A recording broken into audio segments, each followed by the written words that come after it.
Así que yo voy ahora a pedirle a los panelistas, voy a pedir, comenzando con nuestra pastora Eunice Montero, que pase a la mesa de honor acá adelante.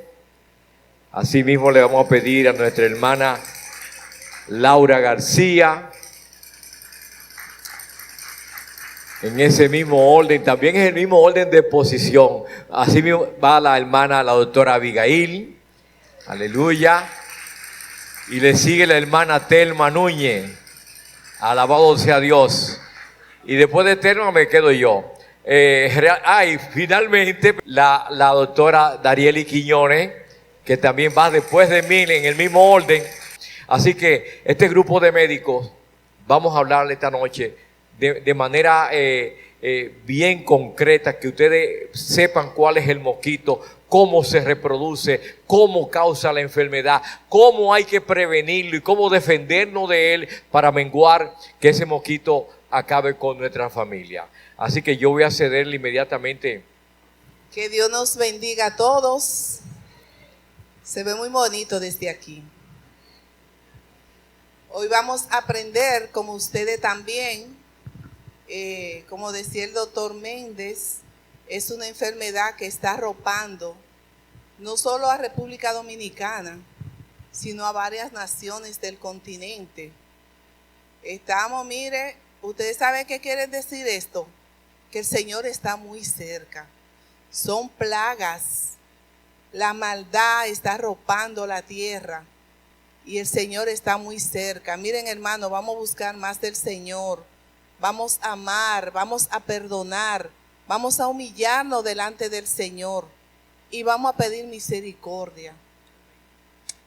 Vamos a comenzar con la historia brevemente, lo más resumido porque es un poquito largo. La historia del dengue. El dengue es una enfermedad que acompaña al hombre desde hace siglos. O sea, el dengue no es nuevo.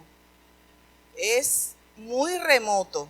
Lo que pasa es que no lo conocíamos como dengue. El dengue es una infección viral transmitida por la picadura del mosquito Aedes aegypti, originado en África. O sea, se originó en África, que llegó al hemisferio occidental al principio de las exploraciones y la colonización de América. El célebre médico cubano Carlos Juan Finlay fue quien descubrió este mosquito como transmisor de las enfermedades, entre ellas la fiebre amarilla, a partir de investigaciones que presentó en la Conferencia Internacional de Sanidad en 1881 en Washington, Estados Unidos. Era la primera vez que alguien asomaba la idea de un vector biológico como el mosquito. En América se conoció a fines del siglo XVIII. Produjo epidemias extensas en el Caribe y ciudades costeras del sudeste de los Estados Unidos en el siglo XIX, hasta convertirse en un problema mundial en el siglo XX. A partir de la década del 50, hubo una propagación de la enfermedad desde el Caribe al resto de los países hasta llegar a la Argentina a fines del siglo XX. El registro más arcaico de esta enfermedad se encuentra en una enciclopedia del Caribe y ciudades costeras del sudeste de los Estados Unidos en el siglo XIX, hasta convertirse en un problema mundial en el siglo XX. Aparte de la década del 50, hubo una progresión de la enfermedad desde el Caribe al resto de los países hasta llegar a la Argentina a fines del siglo XX. El registro más arcaico de esta enfermedad se encuentra en una enciclopedia china de los síntomas de enfermedad y los remedios, publicada por primera vez durante la dinastía de Jin. Eso fue en el año 265 al 420, oigan a dónde se remota, después de Cristo. Los chinos lo llamaban agua venenosa, así lo llamaban los chinos en aquel entonces, porque pensaban que de algún modo estaba conectada con insectos voladores asociados al agua. Y es así, es en el agua que se propaga. No tiene que estar sucia el agua, eso van a hablar mis compañeros. No me voy a entrar mucho en este detalle. Benjamin Ruse en 1780 realizó la primera descripción de la enfermedad del dengue y la describió como una fiebre rompehueso, así que le llaman a esa fiebre, debido a su característico dolor muscular y articular. Yo pienso que aquí alguien ha tenido un vecino, un familiar o alguien que le haya dado dengue. Esa fiebre, mire, no son fáciles. Le llaman quiebra hueso porque da un dolor en las articulaciones. Pero como dije, no me toque ese tema. En el 1954 se describió el primer caso de dengue. Oigan, en el 1954, el primer caso de dengue grave, conocido como dengue hemorrágico, durante una epidemia de la enfermedad en Filipinas y Tailandia, en Asia. Volvió a tomar notoriedad por el brote epidémico de dengue hemorrágico en el 1981 en Cuba, seguido del segundo gran brote ocurrido entre el 1989 y 1990 en Venezuela. Hitos que indicarían la diseminación progresiva de dicha enfermedad como un fenómeno emergente en la región. Antes del año 1970, solo 9 países habían sufrido epidemias de dengue. Ahora, los reportes de la Organización Mundial de la Salud, o sea, la OMS, indican que la enfermedad es endémica en más de 100 países de las regiones de África, las Américas, el Mediterráneo Oriental, Asia Sudoriental y el Pacífico Occidental. En el año 2016 se caracterizó por grandes brotes de dengue en todo el mundo.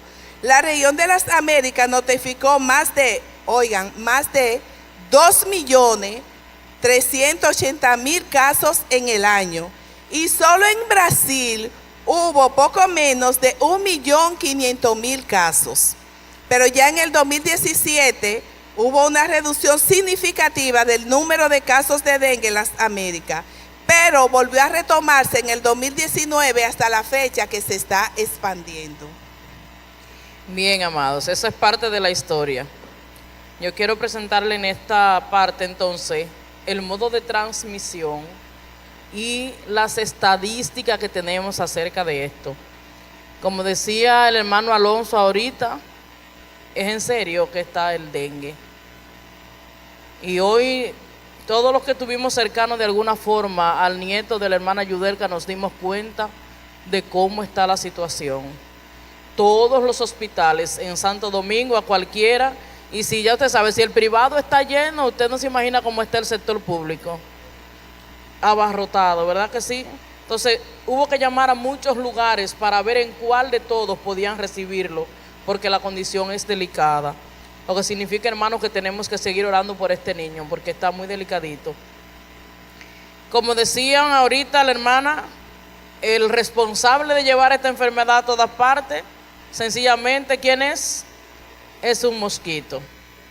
El Aedes aegypti, ¿verdad? Que todos conocemos, que lo hemos ya escuchado hablar, creo que por montones de veces ya, pero él sigue caminando. Se transmite por la picadura de un mosquito que pica a una persona que está enferma y va y lo lleva donde el que está sano. Fíjese que no es si yo tengo dengue, yo de manera directa, de humano a humano se la pasa a mi hermana Laura. Yo no la contagio a ella. Ahora el mosquito que esté en casa se va a encargar de hacer esa parte y llevarlo. Es el responsable de esto. ¿Dónde se produce el mosquito? Como decía la hermana Laura, donde quiera que usted tenga agua. Por eso la recomendación que se está haciendo es que se elimine todo lo que sea, mire, por pequeñito que sea, que pueda guardar un poquitito de agua, que tratemos de eliminarlo. ¿Por qué? Bueno, porque tenemos unas estadísticas que están bien agresivas. No sé si ya tienen esa parte ahí, hermano Alonso, la parte de este niño la tenían para proyectar. Sí, sí. La Organización Mundial de la Salud había dicho en las últimas décadas que teníamos de 5.200 millones en el 2019, pero habían estado diciendo entonces que ya a final de ese año teníamos alrededor de 3.900 millones de infectados. Eso está diciendo la Organización Mundial de la Salud. Sin embargo, la próxima, por favor. Si se ven aquí, ustedes se dan cuenta, la OMS está diciendo que ya ¿cuántos países tenemos endémicos? 100 países. Y entre eso estamos nosotros, mire, con la manita bien levantadas y diciendo presente. Estamos nosotros. ¿Por qué? Bueno, porque estamos en un país tropical donde todos sabemos el refrán que el día más claro llueve, ¿verdad que sí? Todos mantenemos matitas muy bonitas que también conservan el agua y en cualquier espacio puede quedarse, y entonces tenemos esta condición. Entonces las regiones de las Américas, Asia Oriental, Asia Sudoriental, el Pacífico Occidental son las más gravemente afectadas, y el Caribe. Ahí estamos nosotros también. Entonces, hay una parte que llamó mucho mi atención y es la parte que tiene que ver con nosotros aquí, que es la próxima diapositiva. Miren, aquí se suponía que el año pasado tuvimos alrededor de infectados de 4.716, pero ya este año para el mes de agosto, el 28 de agosto teníamos registrado, mírenlo ahí, ¿cuánto dice? 5.145 casos probables de dengue. Eso fue en agosto. Pero mire, el mes de septiembre se dio muy bueno para el dengue. Por eso entonces tenemos tantos centros hospitalarios llenos de personas que están afectadas con esta situación. Amén. Así que significa que tuvimos un incremento de ¿cuánto? De un 10%, a diferencia del año pasado, que no favorece en lo absoluto en esto. Amén. En esa parte de transmisión, bueno, ya ustedes ven aquí lo que habíamos dicho ahorita, la picadura. Se va de una persona que está enferma, pica al que está sano, y así entonces vamos haciendo este ciclo de reproducción que sencillamente va dejando a varias personas enfermas con el ciclo de transmisión del dengue. ¿Cuál es nuestra posición? ¿Qué debemos hacer nosotros como padres de familia, verdad? ¿Qué podemos hacer nosotros? Tratar de eliminar lo más que podemos los criaderos. Los criaderos. Porque como decía la hermana Laura, ni se necesita mucha agua, ni debe estar ni tiene que obligatoriamente estar sucia.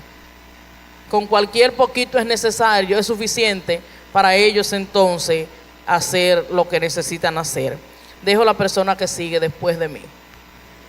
Buenas noches, Dios les bendiga mucho. Continuamos con lo que son las manifestaciones clínicas. De esto sabemos todos, ¿verdad? Muy bien. El dengue, entre las manifestaciones clínicas inicial, está la fiebre. Inicia con una fiebre repentina, puede iniciar de 37.5 e ir en picada. Entonces, tiene tres fases el dengue. Una fase que es febril, como su nombre lo indica, que inicia con la fiebre, una fase grave y una fase de recuperación. Entonces, entre el día 1 que inicia la fiebre y el tercer día, en este lapso de tiempo, lo que se produce son picadas de temperatura que pueden llegar hasta 40. Que de hecho hay algunos niños que pueden hasta convulsionar. Entonces, estas temperaturas tan elevadas va a traer como consecuencia lo que es la deshidratación del paciente. Entonces, en el día 3 y 4 puede haber una disminución importante de lo que es la temperatura. Entonces ahí pudiera parecer de que ya todo está bien y que ya el paciente se está recuperando según el familiar, ¿verdad? Y ahí se descuidan cuando lo mandan a hacer el hemograma, porque ya el niño se está mejorando. Entonces, en este punto, ¿qué es lo que sucede? Que este es el momento donde hay que tener más cuidado con el paciente, entre el día 3 y 4, porque aquí se produce un aumento del hematócrito y una caída de las plaquetas. Entonces, aquí en este punto ya pasa de ser a un dengue sin signo de alarma, pasa a la etapa de grave o dengue con signo de alarma. Entonces, ¿qué trae como consecuencia este cambio? Que muchas veces lo llevan a la emergencia, el médico le dice, bueno, hay que darle seguimiento porque hay que hacer un hemograma continuo, ¿verdad? Y como a veces los padres ven que el paciente se mejoró, entonces hasta se olvidan y cuando quieren llegar, a veces llegan con el paciente complicado, porque ya entran en lo que es un dengue grave. O sea que es importante vigilar al paciente, que de eso se va a hablar más adelante, y llevarse de las indicaciones del médico, ¿verdad? No automedicarse como dice la imagen. Entonces, como le decía, que en este punto pasa de ser sin signo de alarma a un dengue grave. Entonces, si todo transcurre bien, pasaría entre el día 6 y 9 a la etapa de la recuperación. Entonces, dentro de los siguientes signos y síntomas que presenta el dengue está dolor de cabeza, dolor retroocular, o sea, dolor en los ojos, dolores en las articulaciones, mialgia, artralgia, dolor en los huesos, dolor lumbar, puede presentar vómitos, náuseas y la erupción en la piel o petequias. Bien, entonces, en el punto tenemos también una clasificación del dengue que es sin signo de alarma, con signo de alarma, que anteriormente tenía otra clasificación que era dengue clásico y dengue hemorrágico, pero ahora la Organización Mundial de la Salud le ha dado otro tipo de clasificación. Entonces, seguimos con la próxima. En los casos sin signo de alarma, ya son las sintomatologías, signos y síntomas que ya les comenté anteriormente. Los casos con signo de alarma, ya ahí habrán otros tipos de complicaciones que pueden aparecer, el dolor abdominal, vómitos, náusea, o sea, son signos y síntomas que pueden aparecer ya en el caso del paciente que tiene signo de alarma, que ya le habíamos dicho que se presentan un cambio importante en lo que es la hemodinámica del paciente, por el aumento del hematócrito y el descenso abrupto de las plaquetas. Ya en el dengue grave, ya este es un paciente que está ya más complicado, ya este es un paciente que debe estar ingresado, porque este es un paciente que tiene cambios hemodinámicos por la sintomatología que ya estaría presentando. Ahí vienen las hemorragias y las demás complicaciones que le va a estar hablando la doctora Telma Núñez. Gracias. Buenas noches y bendiciones. Usted ve esta imagen que está aquí, es la estructura del dengue. Me voy a detener a decirle algunas cosas antes de explicar esto. Nosotros somos un país tropical, como lo dijo la imagen que quiero. Ahí. Sí. Nosotros somos un país tropical y cada 4 años hay una endemia, hay epidemias. Y justamente este es el 4º año. Y por esta razón nosotros tenemos, aunque siempre tenemos dengue en nuestro país, sabemos que esta enfermedad es endémica. O sea que la vamos a tener siempre, pero en esta etapa, en este cuarto año, es que se desarrolla más.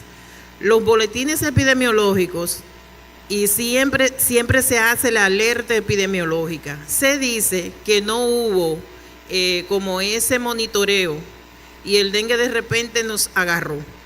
Con todo el clima que teníamos de muchas lluvias, estancamiento de aguas y todo lo demás, y también el sistema sanitario que nosotros tenemos, la recolección también del agua, que no es un servicio, usted agarra un vaso de agua de su llave en su casa y se lo toma y decimos adiós. Entonces, por eso, y la falta, a veces en los barrios llegan 2 o 3 días y ya, y usted tiene necesariamente que almacenar agua. Entonces, por esta razón es que más adelante se van a dar medidas preventivas, la que nosotros dentro de nuestras posibilidades podemos hacer. Pero esta enfermedad es un problema de salud pública, demostrado. Entonces, si usted ve, de cada 100 individuos afectados por dengue ahora, en estos momentos, o sea, de que usted lo pica y comienza a desarrollar la enfermedad, 70 son afectados. 70. O sea que el asunto es serio. Por eso nosotros como creyentes tenemos la oportunidad hoy de tomar las medidas correctivas, lo que nos corresponde a nosotros. Vamos a ver que esa estructura de ese virus del dengue tiene una envoltura, no voy a detallar mucho, pero usted lo ve ahí donde dice envoltura. Una cápsula tiene un material genético importante para la transmisión, porque hay teorías que dicen que hay un material genético que el virus tiene que se va multiplicando y es más agresivo por ahí. Y tiene su membrana, que es la parte también externa, 2 envolturas tiene. Mire, nuestro organismo, porque a mí me toca hablar de la fisiopatología, o sea, el funcionamiento anormal cuando ya nosotros tenemos la enfermedad. Fisiología, funcionamiento y patología, ¿verdad? Enfermedad. Entonces vamos a ver algo. Cuando el mosquito Aedes aegyptus, la hembra pica, inocula ese virus en nosotros tenemos soldados que defienden nuestra defensa, que son los macrófagos. Ellos engloban el virus y lo destruyen. Cuando tenemos sistema inmunológico fortalecido, esos soldaditos matan el virus. A usted le da una gripe y le da, hasta una tuberculosis, una enfermedad bacteriana, y esos soldaditos nos defienden. Pero ¿qué pasa aquí con el dengue? Esos soldaditos solamente logran capturar 0.1 del que es inoculado a nosotros, o sea, del virus que lleva el mosquito. ¿Qué significa eso? Que todo lo demás queda desprotegido, y por eso esa incidencia tan grande de dengue, porque el organismo mismo nuestro no puede con este virus. Entonces, luego que ya mi hermana habló del periodo de incubación de esta enfermedad, entre 3 a 14 días, con una media de 7 días, y entre 0 a 3 es más peligroso, porque a veces la gente se automedica, le gusta mucho tomar aspirina, me dio una fiebre y me bebí una aspirina, y ese es un dengue hemorrágico que usted tiene. Entonces, cuando pasa esto, es en el momento crucial para nosotros poder hacer diagnóstico. ¿Qué se está haciendo ahora mismo? ¿Cuáles son los protocolos que tenemos en los hospitales? Todo el que llegue con fiebre, hay que pensar en el dengue. Aunque sea una gripecita, aunque sea lo que sea. Todo el que llegue con fiebre, hay que pensar en esto. Entonces, ese virus se va al centro, o sea, a lo que diríamos las venas y las arterias, por donde circula toda la sangre en el organismo. ¿Y qué pasa? El virus afecta la parte interna del vaso, o sea, del arterio del vaso, de la vena, por donde circula nuestra sangre, y provoca hemorragias pequeñas ahí adentro. Entonces, si circula por todo nuestro organismo, ¿qué va a pasar? Va a afectar, me pone la otra imagen. Voy a tratar de hacerlo lo más rápido posible, pero me gustaría que usted entienda bien esta parte. Usted está viendo esta imagen del organismo, entonces eso significa que como el virus invade todo el organismo en cada una de las partes de aparatos o sistemas, ese virus va, ¿verdad?, rondando todo. Y si llega, por ejemplo, nosotros vamos a tener en el cerebro, se afecta al cerebro, aunque la incidencia de encefalitis por el virus del dengue no es tan frecuente, pero si un porcentaje menor afecta al cerebro, provoca una encefalitis. Alteración de la conciencia del paciente, postración intensa y hasta convulsiones. Si afecta, por ejemplo, el dolor de cabeza fuerte que da, ¿verdad?, y el dolor retroocular. Eso es importante que usted sepa esto. No es un dolor de cabeza sencillo, es una cefalea central que abarca todos los ojos. O sea, usted no tiene esa gran dificultad y ese dolor de cabeza intenso. Vamos a ver también que la circulación del virus, si toca los pulmones, produce una pleuritis, o sea, una inflamación de la membrana que cubre el pulmón, o puede provocar también derrame pleural, o sea, que haya líquido en el pulmón, que es una condición peligrosa. Bien, si afecta el estómago, provoca náuseas, vómitos. Se afecta el abdomen, dolor abdominal, intenso. Sí afecta, por ejemplo, articulaciones y músculos, la mialgia, ¿verdad?, profunda, o sea, el dolor muscular intenso y dolores articulares.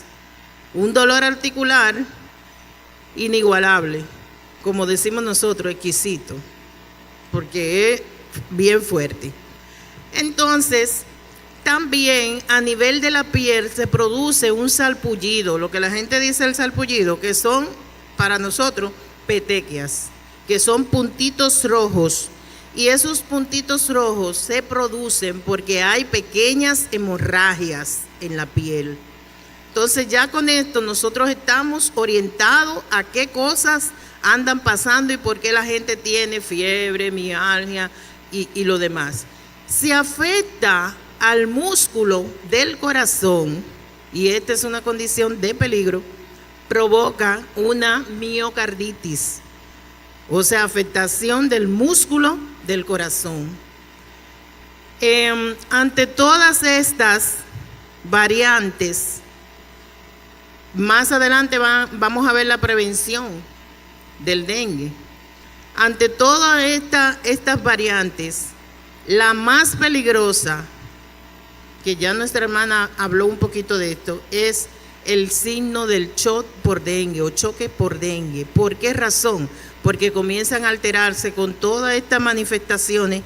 Se altera el riñón también, hay nefritis y hay un desequilibrio hidroelectrolítico. ¿Qué significa eso? Por eso nosotros vemos al paciente con una postración y hay diarrea también, o sea, hay pérdida de líquido por los vómitos, pérdida de líquido por la fiebre, pérdida de líquido también por la diarrea que se produce, y porque es como si yo cojo esta botella que tiene ese contenido de agua, la destapo y le saco el agua, prácticamente eso es lo que pasa en el cuerpo. Los medios internos, donde se distribuyen todos los compartimientos del cuerpo, donde hay líquido, se pierde. Por eso usted ve que el niño llora con la boca abierta, ¿verdad?, seco, y los ojos hundidos. Y la piel, cuando usted llega y trata de canalizarlo, no se le ve una vena porque hay un mecanismo de defensa que tiene nuestro cuerpo para mantener cerebro, corazón y riñón funcionando, para que no nos quedemos ahí. Entonces, ¿qué hace el cuerpo? Agarra toda esa sangre que está en las venas y todo ese líquido, ¿verdad?, por donde quiera que haya, para tratar de mantener el cerebro perfundido, porque si el cerebro dura 5 minutos sin funcionar, mire, usted ya sabe lo que va a pasar. Entonces el corazón, para mantenerlo latiendo, para que bombardee la sangre a todo el organismo, y también el riñón, que es una parte importante del funcionamiento de los líquidos en el organismo. ¿Qué quiere decir esto? Que hablar de dengue no es tan sencillo. Esto es peligroso. Yo no quiero que usted se vaya asustado de aquí y comience a tener, pero sí tenemos que tener prevención. Y sobre todo, cuando nosotros conocemos algo, no le tememos. Si conocemos algo, no le tememos. Entonces, conociendo esto rápidamente, si usted tiene un vecino o un familiar, quien sea a su alrededor, que esté presentando fiebre, que sea sospechosa, o cualquier fiebre, mire, aunque sea lo que sea, todo paciente con fiebre ahora mismo tiene que ir al hospital, porque puede ser que usted tenga un dengue clásico, un dengue sencillo, que no pase nada, pero también puede ser que usted tenga un dengue hemorrágico, que es la forma más grave y temible. Yo me siento chiquitito aquí. Yo soy pequeño, pero me siento chiquitito ante tantas damas. El único hombre en la mesa. Pero realmente me enorgullece pertenecer a este ministerio de salud de la Iglesia Jerusalén Primera, donde hay tantas médicas. Habemos pocos médicos, pero hay muchas doctoras capacitadas que ustedes pueden tener la confianza de acercarse a ella. Y en este momento acabamos de escuchar de todo la parte teórica de lo que es el dengue. Me gustaría volver un poquito atrás, ok. Esta parte de la evolución del ciclo del mosquito, como el mosquito hembra pone los huevos. Eso que ustedes ven, los negritos que ustedes ven allá arriba, son los huevos. No se van. Ok, los negros son como semillitas negras, son los huevos. Y cuando están cubiertos con el agua, las larvas salen a los pocos días y se convierten entonces en larvas. Esas larvas las vemos en los tanques de la casa, en los estanques, en cualquier recipiente, que le llamamos gusarapo. Entonces, luego se convierte en una pupa o una crisálida, y de ahí entonces pasa al mosquito adulto. Esos son los huevos ya más ampliados. Tienen aspecto de tierra negra. Esas son las larvas, los gusarapos que vemos en los contenedores, en los tanques, en cualquier recipiente. Ya la pupa un poquito más gordita. Y ya luego el mosquito famoso que tiene las patitas blancas es el famoso Aedes aegypti. Pasando a la parte práctica, que es la parte que a mí me gusta, de la teoría pasamos a la práctica. Y yo le traigo una proyección, una foto que me enorgullece sobremanera. El doctor Goldie Mill para mí es uno de los mejores epidemiólogos de nuestro país, no valorado. Él en una ocasión fue director regional de salud de todo el este, cuando en la época donde no habían provincial ni como directores de área. Él era el director regional, y él andaba todas las clínicas rurales de nuestra zona este, y él la conoce toda. Pero él es un profesor acabado en la Universidad Central del Este y él se preocupa de ir a casa por casa en los batalles, en los barrios, se lleva a los estudiantes y allí él le enseña a los estudiantes a distinguir el mosquito ya en el tanque. Él trata el agua con el cloro. Y se recomienda que nosotros tengamos criaderos de pececitos. Hay unos pececitos de colores que nosotros le llamamos guppy, que son muy buenos para mantener controlado y se comen los gusarapos. La tortuga son de las cosas que se usan. Ahí vemos también al doctor Golding Mill usando lo que se llama tenefos o abate. Y nos consiguió también una sustancia muy novedosa de origen israelí, que dice que es lo último, el TBI, que están usando para el control de las larvas en las casas. Ahí vemos a Golding y sus estudiantes de la UCE, casa por casa. Le traigo esta foto que ustedes ven ahí que dice epidemiología UCE. Es algo que yo le pregunté al doctor Golding Mill que qué significaba eso. Él lleva a sus estudiantes de la UCE, los lleva a la frontera, a nuestra frontera con nuestros hermanos haitianos, y ahí entonces le da el producto para que también ellos puedan controlar de aquel lado esas larvas. Y no solamente eso, también los estudiantes de la UCE llevan comida, le pasan comida a los hermanos haitianos de aquel lado. Volvamos al mosquito. El mosquito, él es realmente, le gusta mucho estar en sitios donde está la basura, donde están las cubetas llenas de agua, las gomas viejas que acumulan agua, ahí se acumulan también, ponen los huevos del mosquito y se reproducen en los tanques, en las paredes. Muchas personas les gusta poner en las paredes botellas de vidrio para que la gente no se suban, y en esos caquetes de vidrio ahí acumulan agua, y en un chin de agua ahí los mosquitos ponen sus huevos y se reproducen. O sea que realmente es algo que piensa que se va a proteger, pero se desprotege entonces con la enfermedad. Los basureros tenemos que prevenir y limpiar nuestras casas, los patios, entre todos, la familia entera, recoger todo lo que sea basura. En una cacarita de huevo también se reproducen. En la bromelia, que muchas personas le encanta en las jardinerías tener bromelia, eso acumula también agua y ahí también ponen los huevos.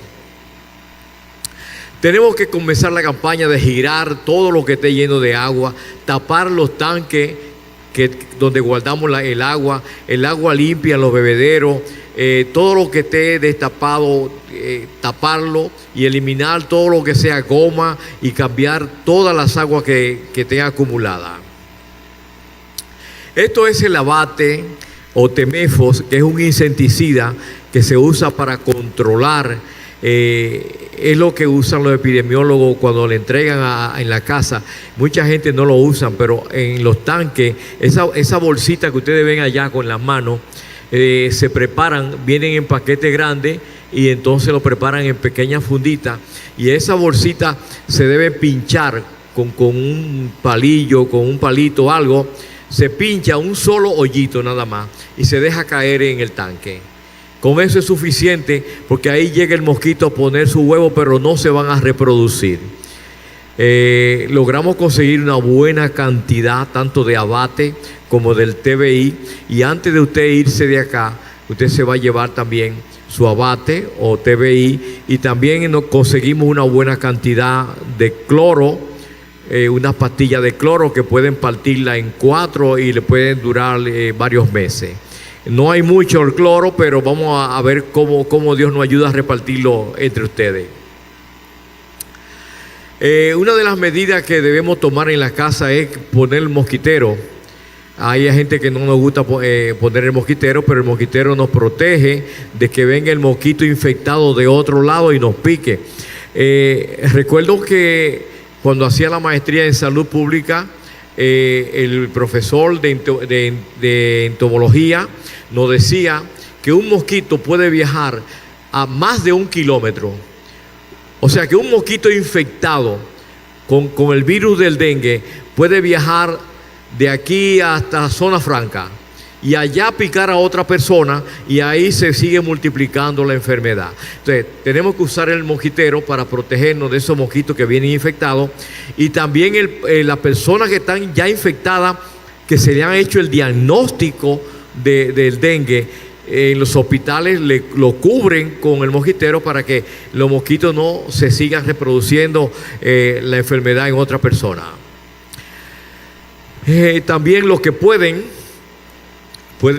comprar su repelente en Love, y hay otras marcas, úsenlo, porque realmente tenemos que liberarnos de alguna forma de estas picaduras de estos mosquitos infectados. Los que no puedan comprar Love, hay unas velas de mosquito negras, la que venden los chinos, y yo las he probado, son bien efectivas, matan los mosquitos. Esas velas que venden los chinos, que son de color no verde, sino la negra, matan los mosquitos, y hay que armarse con uña y dientes para combatir esta cosa. También a salud pública le compete utilizar la fumigación. Deben de fumigar con insecticidas que sean efectivos para mantener el control de la población de los mosquitos.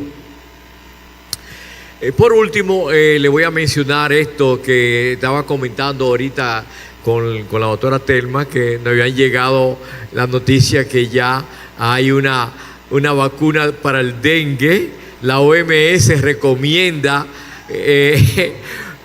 llamada Takeda. Pero miren, yo honestamente, yo soy alérgico a las vacunas. Yo no sé usted, me da alergia. Yo cuando me van a poner, no, me da alergia a eso. Así que nada, si usted tiene fiebre, le voy a dejar esa parte ya, la parte final, a la parte de Darieli Quilloni, mi hermana y doctora, que ella va a hacer ahora un resumen de todo lo que se ha dicho en esta exposición. Con ustedes, la doctora Quiñones. Dios les bendiga, mis queridos hermanos. No se me duerman. No se me duerman. Yo sé que hasta ahora tienen hambre, tienen sueño, están pensando en el trabajo, que los muchachos del colegio. No se me duerman. Reciban en el nombre de Jesús, como dijo la prevístera el domingo aquí arriba. Un abrazo. Hagan así para que se me despiértense. Los que no saben mi nombre ya. Yo la voy a interrumpir. Miren, Darieli Quiñones, ella es muy tímida, y entonces pero yo en lo que de los médicos familiares, ella fue alumna mía, de los médicos familiares que están laborando en las clínicas, en la UNAP, yo digo que ella es, si no la número uno, es una de la número uno, la número dos como médico familiar. Y ella se ha desarrollado en Juan Dolio, ¿verdad? En Juan Dolio, a ella no tiene ninguna vergüenza, porque ella va casa por casa y le habla a su paciente de prevención de todas las enfermedades. Los estudiantes de la universidad les recomendamos, vayan a Juan Dolio para que aprendan. La gloria es de Dios, ¿verdad? Somos servidora humilde, con mucha vocación al servicio de los demás. Yo siempre le digo al Señor, ponga en mí la necesidad y no el deseo, porque a veces un deseo cuando se cumple ya como que no tiene gracia, no sé, pero la necesidad es como el agua, servir a los demás, y me gusta lo que hago y le doy gloria a Dios por eso. Es verdad, soy un poco tímida porque yo no sé qué pasa cuando entro a la iglesia, yo me quito el título, es como si fuera yo. Pero, gloria a Dios, estamos aquí sirviendo a la orden los jueves y los viernes en la mañana ahí de 9 a 11 en el consultorio de la Iglesia Jerusalén Primera. Bueno, mis amados hermanos, este magno panel me ha dejado poco. Pero, así como ellos, el doctor Alonso Méndez dijo, fue mi maestro. Y la doctora Telma también, que ya no se acuerda. Así que yo soy alumna de ellos y sigo aprendiendo con ellos. Fíjense, es un resumen, quiero que presten mucha atención. Como personal de atención primaria, yo le hablo a mis pacientes en un lenguaje coloquial, llano, que me pueda entender. ¿Para qué? Porque siempre les digo, quiero que a partir de ahora se me conviertan en promotores de salud honoríficos.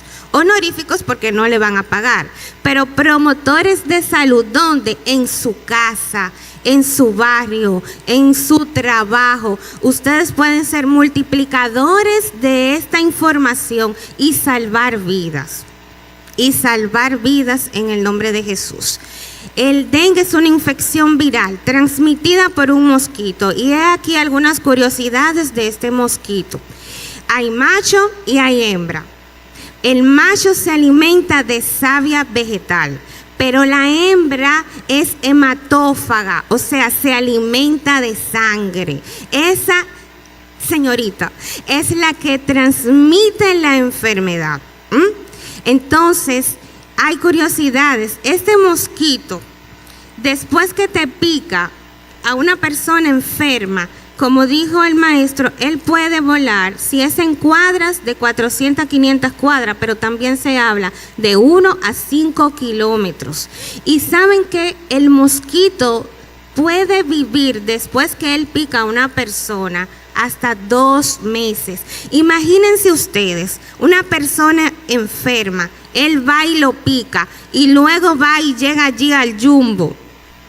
Y pica, porque ese mosquito no tiene límites para picar. Él deja de picar cuando él se sacia. Y cada vez que él inocula esa agujita en la piel, él introduce a través de la saliva sustancias, que no le voy a mencionar ese rollo porque son muchas cosas, pero son sustancias químicas que te impiden la coagulación de la sangre, y ahí empieza el problema, mis queridos hermanos. A través de esa inyeccioncita y esa pullita de ese mosquito, entran ciertas sustancias con esa saliva y empieza todo un batallón. Un batallón, como dijo la doctora Telma, los primeros que vienen en la defensa de nosotros, porque Dios es un Dios inteligente. Él sabe lo que hace. Lo primero que manda son los macrófagos y los monocitos. ¿Qué hacen ellos? Se comen el virus, paralizar, pero es tan rápido la réplica que no dan abasto y hacen una llamada al batallón pesado, a los glóbulos blancos, a los linfocitos. Algo que es muy importante en la clínica del dengue es la adenopatía. Eso significa muchos ganglios en el cuello que crecen, y justamente cuando hay esta guerra, este Armagedón dentro de nuestro cuerpo, es que se están manifestando los síntomas. Justo cuando los macrófagos y los monocitos y las células blancas están peleando internamente, ahí es que se presenta esa fiebre rompehuesos o quebrantahueso, el dolor de cabeza, el dolor retroocular. Eso es una triada, no se le puede olvidar. Y algo más, cuando ese batallón pesado no da abasto, vuelven y hacen una llamada: plaquetas, vengan. ¿Saben la función de las plaquetas? Que por esa razón los médicos mandamos. A veces los pacientes se quejan, hay otro hemograma, hay otro pullón, pero lamentablemente el conteo de plaquetas y otras células nos va a dar una orientación acerca de la gravedad del caso. Imagínense ustedes un techo con unas filtraciones, ¿verdad? Y está lloviendo a cántaro. Y a través de esas filtraciones está goteando, su casa se está mojando. Pues prácticamente sucede lo mismo en nuestro cuerpo. Los vasos sanguíneos tienen una membranita ahí llamada endotelio vascular. Y cuando este dengue, ese virus que enseñaron por ahí, tienen unos ganchitos alrededor, que son las proteínas M y un rollo ahí, se enganchan en esta membranita que se llama endotelio vascular y fisuran, rompen eso, y ahí empieza la fuga de la sangre al exterior, y ahí aparece esa erupción, esa equimosis. Y si ese virus se sigue replicando, empiezan esos síntomas que son críticos, el hígado, y si se va los huesos a la médula ósea, pues la cosa está muy fea. Pero creemos en un Dios todopoderoso, que todo lo puede. Y nosotros tenemos a Cristo en nuestro corazón, así que si ya alguien conoce que está dentro de la enfermedad, trate de llevarle paz. No entren en pánico, porque un cuerpo lleno de pánico, ansiedad y estrés es peor tratar. Recuerden que nuestro cuerpo es 70% agua. Eso no hay que ser médico para saberlo. Eso nos lo dan en biología, en ciencias naturales, cuando estamos en el colegio. Entonces, dependiendo su tamaño, normalmente tenemos que tomar de 8 a 10 botellitas de agua. ¿Y cuántas nos bebemos en un día? Imagínense, cuando un paciente tiene fiebre, hay pérdidas insensibles y el cuerpo se va deshidratando. He aquí la importancia de la hidratación, sobre todo cuando el paciente tiene como esa disminución de las plaquetas, porque la función de las plaquetas es la siguiente: ellas van a tratar, como el cemento, de adherirse a la pared del vaso para sellar que no hayan más fugas. Y resulta que a medida ese Armagedón, ese batallón siga mandando plaquetas y plaquetas, las plaquetas en el hemograma van a bajar. Y es esa la razón, pero ellas están tratando de defender nuestro cuerpo. Cada organismo es diferente. Cada organismo va a tener una reacción diferente. Por eso es un llamado, mis queridos hermanos. Hagan una revisión en su casa. Vayan a sus patios. Si ustedes tienen animalitos, el agua de los animalitos, los perros, los gatitos, la gallina, toda esa agua, yo recomendaría que la cambien interdiario. No ni siquiera cada 3 días. Y si ustedes conocen a alguien en su barrio que tiene esta clínica, por favor, sean multiplicadores de la enfermedad. Díganle: oye, ya esa vieja frase de 3 días, cuando tú tengas 3 días de fiebre, entonces ve al médico y hazte un hemograma. No, ya eso es, como dijo la doctora, las primeras 24 horas con fiebre, aunque usted tenga gripe, aunque usted tenga amigdalitis, aunque usted tenga otra cosa, porque ahora mismo está coexistiendo el dengue con infecciones de vías respiratorias para engañarnos y para hacernos la cosa un poquito más difícil. Tienen que tratar. En un país en vía de desarrollo donde el agua llega semanal, sabemos que tenemos que almacenar el agua, pero traten de clorar el agua y taparlo bien. En mi casa, por ejemplo, yo tengo un mosquitero, después del mosquitero una toalla y después de la toalla una tapa. Y esa es la forma para que ese mosquito comparón, yo le digo comparón porque es un mosquito de agua limpia. El mosquito que va en aguas negras o turbias es otro. Entonces, esos 400 y 500 huevos que ponen una sola camada, imagínense, si ustedes tienen ese tanque próximo a una ventana de su dormitorio, ese mosquito pica más al amanecer y al atardecer, pero no quiere decir que si usted tiene un criadero cerca, ese mosquito en la noche dice que no le va a picar. No, él le va a picar. Entonces, mis queridos hermanos, un llamado a que no se automediquen. La razón por la que no se puede tomar ni aspirina, ni ibuprofeno, ni desquetoprofeno, ni el famoso diclofenac es porque ellos lisan más los glóbulos rojos, nos pueden descender más esas defensas naturales que tenemos en el cuerpo y puede darnos un falso positivo en el hemograma y el paciente empeorar. Lo mejor es el acetaminofén, y aún así eso se toma cada 6 horas. Si usted se pasa de ahí, se me puede intoxicar. Por eso un llamado a que usted aprenda a usar medios físicos. ¿Cuáles son los medios físicos? Bañar al paciente para evitar que ese paciente convulsione. Porque la fiebre muy alta puede hacer que su cerebro convulsione y ya después de esa convulsión es posible que no vuelva a funcionar normal. Pero servimos a un Cristo que todo lo puede. El truco aquí es el amor al prójimo. Oremos uno al otro. Seamos multiplicadores de la información.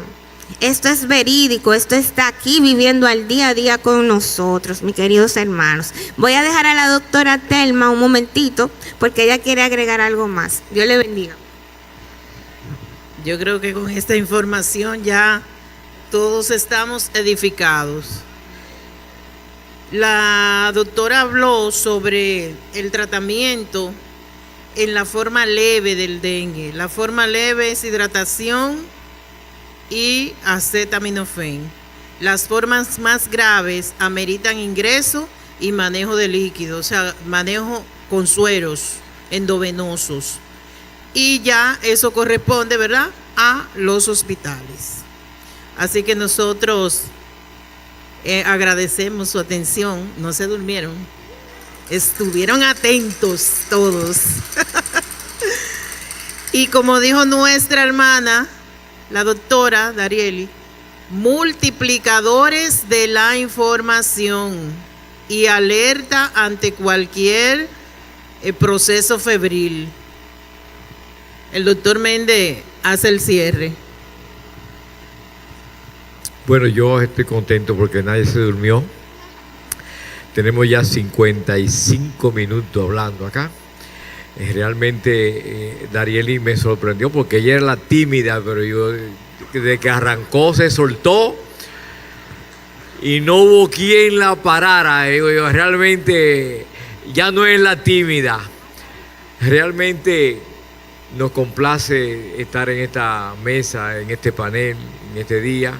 Vamos a proceder ahora.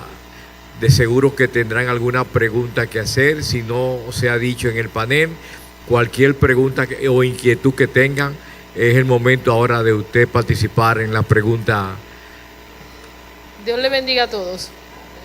Mi pregunta es, ¿qué temperatura tiene que estar el agua para bañar a alguien que tiene una fiebre alta? Sí, en tiempos anteriores se recomendaba que el agua fuera fría, pero no, el agua tiene que estar templada, a temperatura ambiente. ¿Oyeron? A temperatura ambiente, porque entonces le podemos producir un daño peor a nuestro paciente, sobre todo a los niños que son un cuerpo pequeñito. Bien. Bien, Dios le bendiga. A los adultos le puede dar el dengue. No hay excepción, Manuela. Pon tu moquitero. Te vamos a dar la herbicida para los tanques, cloro. Usa tu repelente, tu vela de mosquito. Tenemos que armarnos hasta los dientes, ¿eh? Si nos vamos a la palabra de Dios, Efesios 6, tenemos que ponernos la armadura del Señor y ese escudo de la fe para repeler todos esos dardos de esos mosquitos. Algo que quiero agregar, mis queridos hermanos, hay gente así como la hija mía, que son delicaditos de la piel y esos olores de esos repelentes le pueden hacer daño. Pero ¿saben qué? Ustedes lo pueden hacer en su casa. Pueden coger champú, el que usted tenga ahí para lavarse el pelo, un poquito de alcohol, una pizca de sal. Y si tiene aceite de coco, aceite de Johnson, y usted hace una mezcla ahí, mi querido hermano, y se lo pone en las piernas, en los brazos, y va a tener su repelente natural. Bien. Hay la vainilla también. Buenas noches. Mi pregunta es la siguiente. Si la enfermedad estuvo en nuestros hogares y pasó desapercibida, ¿existe algún tratamiento post-dengue para fortalecer las defensas del cuerpo? Algo que se le pueda suministrar a ese paciente que le dio dengue, pero como no nos dimos cuenta en el momento, en una evaluación médica, el doctor dijo, ese paciente tuvo dengue. ¿Qué tratamiento se recomienda para subir esas defensas? Si le dio dengue de la forma leve, como es un virus, va a pasar y la alimentación y los cuidados es indispensable. O sea, no hay que estar dando tratamiento, super tratamiento ni nada de eso, sino buena alimentación, frutas, vegetales, descanso suficiente en ese paciente y ya. Recuerden que el problema del dengue es que hay 4 serotipos. Te puede dar un serotipo y los más peligrosos son el 3, que es el que está actualmente ahora. El 3 y el 4, que es el serotipo también que da el dengue hemorrágico y shot por dengue. Pero si te da el serotipo 1, eso no quiere decir que ya a mí me dio y no me va a dar otro. Porque si vienes hembrita a buscar sangre, ¿verdad? Entonces te pica y tiene el serotipo 2 te va a dar. Porque no crea inmunidad, sino en el tipo que te dio. Pero la alimentación es esa. Agregarle a eso, hermano, que le haya dado dengue una vez no significa que no le vaya a dar. Es lo que está diciendo la hermana Terma. No significa que ya usted se inmunizó contra dengue. No, todo lo contrario. Usted está listo para tenerlo y el próximo dengue que vaya a tener puede ser que sea más agresivo que el primero que tuvo. Porque como están 4 serotipos que ella acaba de mencionar, pueden ir dándose de manera en escalada. Dios le bendiga. ¿Qué pasa cuando una persona le da dengue hemorrágico y es falsémico? La pregunta es, ¿qué pasa si el paciente le da dengue y es falsémico? O sea, ¿en qué sentido? Porque le puede dar un dengue clásico o le puede dar la complicación hemorrágico. Mire, hay algo en esta enfermedad que se llama la falsemio-drepanocitosis. Esto significa que los glóbulos rojos de ese paciente que es falsémico no son en forma de diana, no son redondeados como es lo normal, sino que son en forma de media luna. Hay muchos estudios que dicen que sí, que si le da es mortal, que no le da al falsémico porque los glóbulos de él están deformados, etcétera. Pero si recuerden cuando hablamos ahorita que de 0.01 de los macrófagos, de lo que los defensores, uno de los defensores de nuestro cuerpo, de ese 0.01 que ellos matan, más todos los otros, el porcentaje, el gran porcentaje que va circulando en sangre, el virus del dengue circula en sangre también en ellos, porque ellos tienen sangre, los falsémicos. Lo único que tienen es la deformidad. Y eso se ha estudiado muchísimo, pero ellos también son vulnerables y son vulnerables mucho más porque son pacientes inmunocomprometidos. O sea que a ellos hay que cuidarlo más de esta infección. Claro que sí, claro que sí. Y ante eso, o sea, usted teniendo un paciente con esta entidad, con esta patología, si usted entiende que hay un proceso febril, o usted lo evidencia, ese proceso febril, hay que llevarlo al médico. O sea, no quedarse en su casa y dándole suerito o juguito, sino que por ser con esta condición es mucho más delicado y hay que atenderlo rápidamente, no dejarlo en la casa. Buenas noches, que Dios los bendiga a todos. Felicito a él o los coordinadores de este panel y especialmente ustedes panelistas que lo hicieron con mucha profesionalidad, muy claro, con un lenguaje sencillo y llano. Mi pregunta es la siguiente. Cuando iba a hacer la pregunta yo dije, Dios mío, que yo sí voy a hacer la pregunta que si el pez bebe agua, pero no me quiero ir con esa inquietud. Estando yo en el campo con este can del dengue, por aquí por Ramón Santana, había una discusión entre algunos señores de cierta edad. Ellos decían que el dengue y la malaria era lo mismo y que en tiempo de Trujillo mandaba fumigar con un líquido que decían DDT, y que ahora, ¿por qué no mandan el DDT? Ellos me preguntan a mí, porque ellos creen que el maestro no sabe todo, me preguntan a mí que el dengue y la malaria es lo mismo. Entonces yo le dije, yo le voy a investigar para la próxima vez cuando venga. Y qué bueno que este panel se dio para yo consultar con ustedes y me digan si es lo mismo, si no es lo mismo, y qué explicación sencilla y rápida yo le pueda dar a ellos. Me excusan porque la malaria no estaba en esto, pero es que es una inquietud. La pregunta es que si el dengue y la malaria es lo mismo. No. El dengue lo provoca la picadura del mosquito Aedes aegypti. Hablamos ya de que es un mosquito casero y es un mosquito que se desarrolla en aguas limpias, ¿verdad? El paludismo, hay tres tipos de mosquito: el falciparum, el ovale y el plasmodium. Ellos son los causantes, son un tipo de mosquito, los causantes del paludismo o la malaria. Hay una diferencia entre el dengue y la malaria, que qué bueno que ella hizo esa pregunta, porque dentro de las enfermedades que tienen similitudes y que uno tiene que hacer diagnóstico diferencial está esa, la malaria. Pero ese mosquito también, el de la malaria, se produce en aguas sucias, oscuras, turbulentas, ¿verdad? Turbias. El curso clínico de la malaria, porque produce fiebre, pero ese curso clínico, o sea, esa evolución de síntomas y signos, es diferente a la del dengue.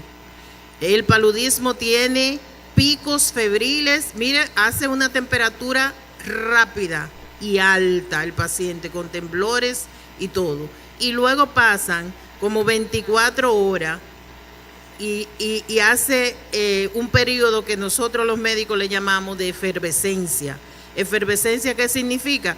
Que me dio un fiebrón grande y quedo en esa meseta ahí arriba, quedo como que no tengo nada y aparentemente ya se me quitó la fiebre y me quedé así. Pero luego hace otro pico hacia abajo y el paciente vuelve y hace una fiebre alta con escalofríos.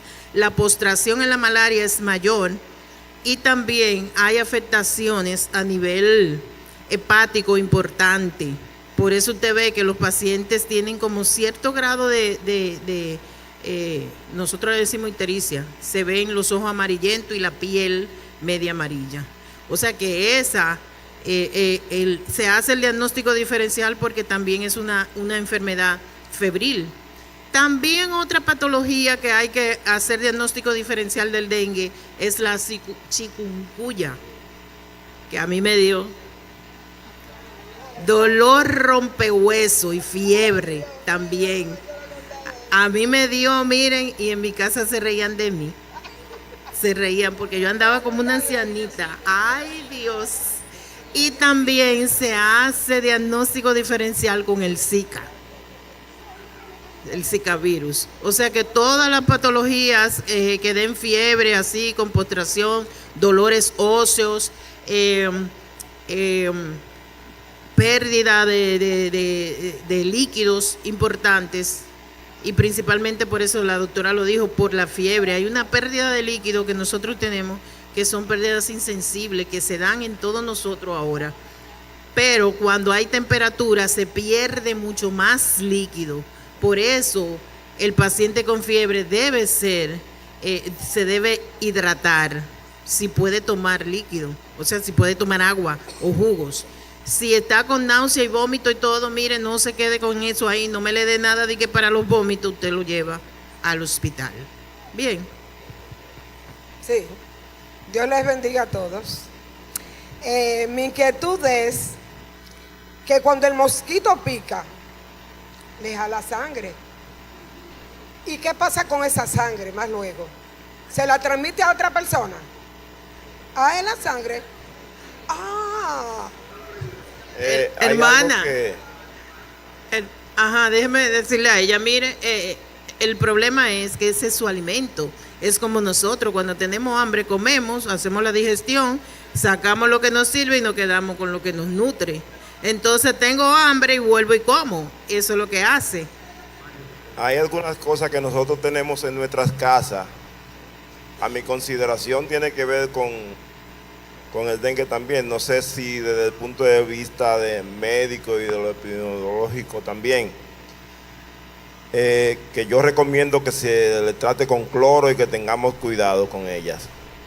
Una de ellas son nuestros pozos, nuestra cisterna, los tinacos.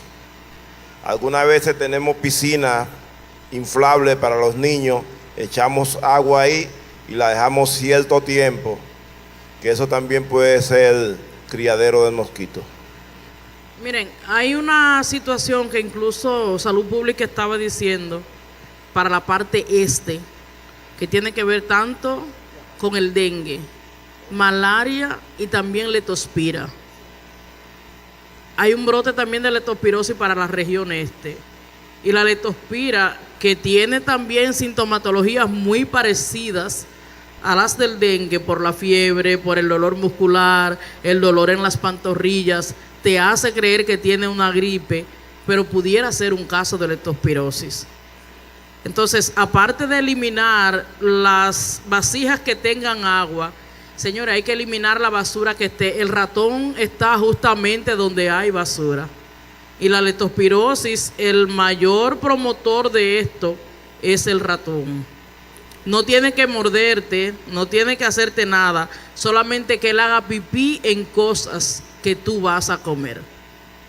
Entonces, es una gran batalla que tenemos en estos días con esto. Cuídese del mosquito, pero también cuídese del ratón. Y la basura, sencillamente, donde tenemos muchas cosas acumuladas, obligatoriamente va a llegar uno.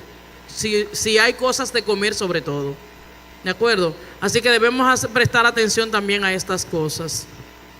Una recomendación más ya para cerrar, y es, hay muchas personas que, como dicen de manera en la calle, creen que son médicos, se automedican, y no solamente eso, es que si al vecino le hicieron una receta de un tratamiento, entonces ellos van, mire vecina, a mí me indicaron eso y eso me sanó, así que ya usted sabe, puede comprar eso mismo. Como decía la doctora ahorita, todos los pacientes son diferentes. Hay otro grupo que también los he visto, que dice, yo tengo una amiga que ella es enfermera y sabe poner suero. Yo voy a comprar un suero para que tú me lo pongas. Y vitaminado, y comienzan ahí a automedicarse. Entonces, deben de tener sumo cuidado, como decía la doctora Terma, que también la sobrehidratación puede complicar al paciente. Entonces, también las personas, hay muchas madres, sobre todo con los niños, que se descuidan, que el niño tenía 2 días con fiebre o 3 días con fiebre, y a las 10, a las 12 de la noche, entonces te están volviendo loco porque ya o está muy caliente, o está convulsionando, o está vomitando, o ya el niño está presentando otros signos de alarma y complicaciones. Entonces llegan a la emergencia con el niño complicado, pero también ahí quieren desesperarse y mover el mundo entero. Estas charlas son preventivas y de orientación para que nosotros, y todo, como decía la doctora Darielis, para que ustedes no se dejen llevar por esos doctores empíricos que hay por ahí, y también para que ustedes orienten y alerten. La fiebre deshidrata muchísimo al paciente. Una mañana entera un niño con fiebre que se descuida de los líquidos porque le da anorexia, no tienen apetito, no quieren comer nada. Entonces, tratando y esperando, esperan la madrugada, y por eso se abarrotan las emergencias, se abarrotan los puestos, los centros, porque entonces y muchas veces, lamentablemente, a ustedes no les gustan, pero a veces los médicos, tratando de orientarlo, quizás le hablen de la manera no es correcta, y se ofenden y se sienten mal. Entonces, tomen nota y oriéntense ustedes mismos y no se automediquen. Por favor. Última pregunta de parte de la hermana Milán. Dios le bendiga a mis hermanos y hermanas. Felicitaciones para todos esos expositores. De verdad que nos vamos bien nutridos en el nombre de Dios. Bien, yo quiero hacer abundar algo, y es en cuanto a lo que debemos corregir o revisar. Y se ha hablado de tanque, tinaco y cisternas, entre floreros, entre otros. Pero hay algo que tenemos que llevar muy pendiente y estar muy pendiente, y es en que nosotros debemos de ser colaboradores de nuestro vecino o en nuestro vecindario. ¿Sabe por qué? Porque hay muchos vecinos que de verdad no se quieren ni ellos mismos. Y no se preocupan porque si tú no tienes hijos, yo no tengo hijos, a mí no me importa que se muera el del vecino. Tenemos que darnos las vueltas también por los patios de los vecinos, por hacer curiosidades. Otra cosa es lo que vivimos en los residenciales. Yo vivo en Palo de Azúcar. Ahí en Palo de Azúcar se inunda. ¿Qué pasa con esto? Quedan los invernales, la alcantarilla, todo eso acumula agua. Pero ¿qué pasa con esto? Ahí en esos hay criaderos de mosquitos. Yo pude observar en días pasados, yo entro y salgo a Palo de Azúcar, yo no vivo prácticamente ahí, yo duermo ahí. Pero yo estuve en unas tardes en mi casa y yo observaba que frente a mi casa hay una alcantarilla. Y yo veo algo que se mueve ahí. ¿Pero qué se estaba moviendo? Los huevos del mosquito. Eso yo diría que en mi expresión, la larva. Pues se da el caso de que yo agarré y le fumigué. ¿Pero qué pasa con esto? Ahí están los vecinos que tienen unas cantidades de niños. Entonces debemos de velar por lo demás. Es cuantos. Dios le bendiga. Ok, de mi parte 3 cositas más. Estuvimos mencionando otras enfermedades febriles. Le voy a dar ciertos tips para que no se confundan. Si ven a un paciente con mucha fiebre y una erupción rojo, piensen en dengue. Si es un paciente con mucha fiebre y está amarillo, canario, piensen en malaria o paludismo. Si ven a un paciente con fiebre y ese dolor exquisito en pantorrilla y de repente hace orina, pipí, en Coca-Cola, como el color de la Coca-Cola, piensen en leptospirosis. Bien, contestando a la hermana, es muy válida su pregunta, porque hay un mosquito que es anófeles, que es el que produce malaria o paludismo, pero es un parásito. Y el dengue es un virus, o sea que tienen similitud porque producen fiebre, pero tienen una clínica ahí que gracias a Dios podemos distinguir. Y hay algo importante, el análisis para uno detectar la malaria es un poquito menos costoso, que es la gota gruesa, y la hacen gratis en el hospital y en algunos centros de atención primaria. Por otra parte, aquí todos servimos a un Dios todopoderoso. Yo soy un milagro andante, sobreviviente de un cáncer del tiroides y Dios me sanó y aquí estoy. Así que vamos a confiar todos los días más en nuestro Creador, que el mismo Dios que sanaba antes está sanando hoy. A orar el uno por el otro, es como yo le decía, el amor al prójimo, que nos invita a orar. Tengo a mi hija y la quise traer. Ella es un testimonio. El 25 de diciembre del año 2022, mi niña tenía una danza aquí en la iglesia y era a las 6 de la tarde el culto, diciembre del año pasado. Y a las 4 o 5 de la tarde yo tenía a mi hija sumergida en un tanque de agua, bajándole la fiebre y con un supositorio de acetaminofén, fajándome con una fiebre. Y yo suplicándole a la profesora de danza, ay, no me dejen a mi niña, por favor. Ese día el culto empezó tarde y fue porque Daraleigis y yo llegamos tarde. Pero yo llegué tan nerviosa y tan feliz y dije, tengo dengue, pero mi hija va a danzar. ¿Y saben qué? Mi hija danzó. ¿Y saben qué? El lunes la fiebre cesó. ¿Oyeron? Gloria a Dios. Con eso no le quiero, amén. Con eso no le quiero decir que, o sea, todo se lo podemos dejar a Dios, pero úsenlo. Úsennos, porque nosotros los médicos somos instrumento de Dios para ayudarles a ustedes. Bien. Bueno, agradecido de la participación de ustedes en este panel. Esperamos que todo lo que se haya dicho en esta exposición, ustedes lo pongan en práctica ahora, y cualquier pregunta que tengan adicional más adelante, estamos a la orden en el consultorio.